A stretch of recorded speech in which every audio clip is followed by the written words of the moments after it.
Now to another good idea, and imagine a machine that could power your house for free. Well, that's exactly what two Australian inventors claim they've developed. Using magnets and a battery, their new generator has been described as revolutionary, and foreign investors are lining up for a piece of the action. Chris Allen reports. So, John, this is the machine? Yes, this is it, Chris. What's it capable of?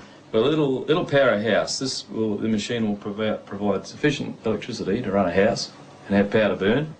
It sounds too good to be true, but inventor John Christie is convinced his machine will change the world.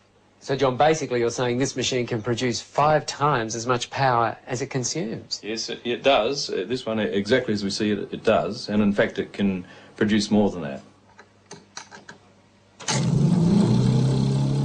Once kick-started from a battery, John and his partner Lou Britz say this prototype will run for years without stopping, generating 24 kilowatts of power a day. You don't get more revolutionary, I think. I mean, we're talking about something that has the capacity to change the way that the world produces its electric power. It has the capacity to change the way that cars are propelled. It can replace the combustion engine, in fact. John, these are big claims. Are you sure you can live up to them? We don't really need to live up to them, Chris. What the technology speaks for itself. I mean, a householder could buy one of these machines and install it in his garage and power his house forever without buying another kilowatt from a retailer. I mean, that's how serious it is. Steve Brassington is an independent electrical engineer. He's seen the machine and backs up everything John says. It's revolutionary. That's the only way to describe it. I think the technology, it's not bending physics, it's just using principles that I guess are commonly in use in power generation today in a different way. These guys have thought outside of the square. Basically, it's magnetic attraction and magnetic repulsion that provide the movement or the moment of the motor. Can you understand why some scientists are sceptical about it?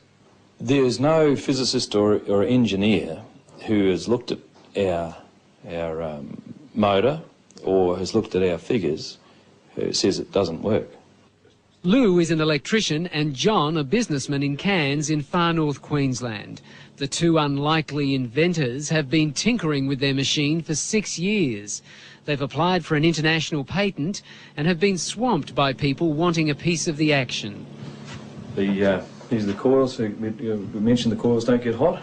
Local businessman Alex Roma is one of the many offering money to help develop the generator. If it proves up to be what they say it is, it certainly would be something I'd invest in. John has also spoken to millionaire inventor George Lewin, the man who came up with the Triton workbench and who's now setting up a fund to stop Australian inventions going overseas. There's an opportunity here, I think, to share an invention with the world that is beyond anything that we've ever contemplated before. Scientists here at the local university say while they're interested in John's machine, they're also cautious.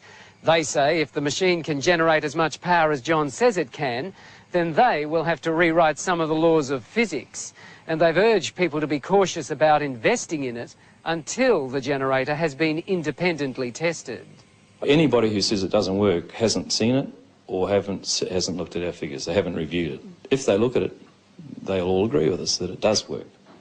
John says the household generator should be available in a year and sell for about $5,000. If he's right, it will make him much more. And how much do you think your technology could be worth to you? I have absolutely no idea. We could be talking about millions of dollars here?